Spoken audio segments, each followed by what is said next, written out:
അപ്പോൾ ഗൈസ് ഇവൻറ്റിൽ ഇറങ്ങിയ പാടെ തന്നെ കുറച്ച് ടീമിന് കിട്ടി. അപ്പോൾ ഒരുത്തിനെ ഞാൻ കിട്ടു. പക്ഷേ മറ്റൊരുത്തനുണ്ട്. പക്ഷേ ഞാൻ ഫിനിഷ് ആക്കാൻ പോയിക്കെന്ന് വെച്ചാൽ ഇവൻ്റെ അടി കൊള്ളും, ഇല്ല വേറെ ഒരുത്തിന് അടി കൊള്ളും. അപ്പോൾ ഒന്നും ചെയ്യാൻ പറ്റില്ല. ഞാൻ ട്രാപ്പായി, അതുകൊണ്ട് ട്രാപ്പായി. അപ്പോൾ ഈ ട്രാപ്പായ സമയത്ത് നമ്മൾ ഉപയോഗിക്കേണ്ട ഒരു കാര്യമുണ്ട്. എൻ്റെ കയ്യിൽ 3 സ്മോക്ക് ഉണ്ട്.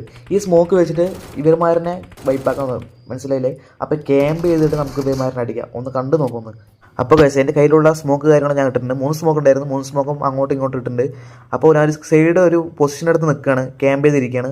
അപ്പോൾ അവന്മാർ കയറി വന്ന ഉടനെ തന്നെ അവന്മാർ വേറെ തേർഡ് പാർട്ടി അടിച്ചു. അപ്പോൾ നമുക്ക് മെയിൻ വേണ്ടത് നമ്മൾ തേർഡ് പാർട്ടി കൊടുക്കലാണ്, മനസ്സിലായില്ല? അവന്മാരെ അടിച്ച ശേഷം നമ്മൾ ഇതിനെ കയറി അടിക്കുക. അപ്പോൾ അവന്മാർ നെട്ടും. അപ്പോൾ ഒന്ന് കണ്ടു നോക്കാം ഈ അടി.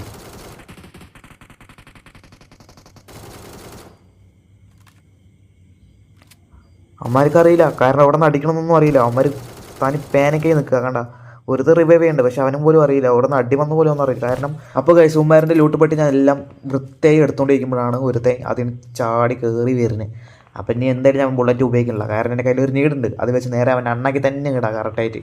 അതൊന്ന് കണ്ടു നോക്കും, ഒരു അടിപൊളി നീടാണ് ഗൈസ്. ഒന്ന് വീഡിയോ ഇഷ്ടപ്പെട്ട നല്ല സബ് ചെയ്യണം ഗൈസ്, സബ് ചെയ്ത് സപ്പോർട്ട് ചെയ്യണം ഗൈസ്.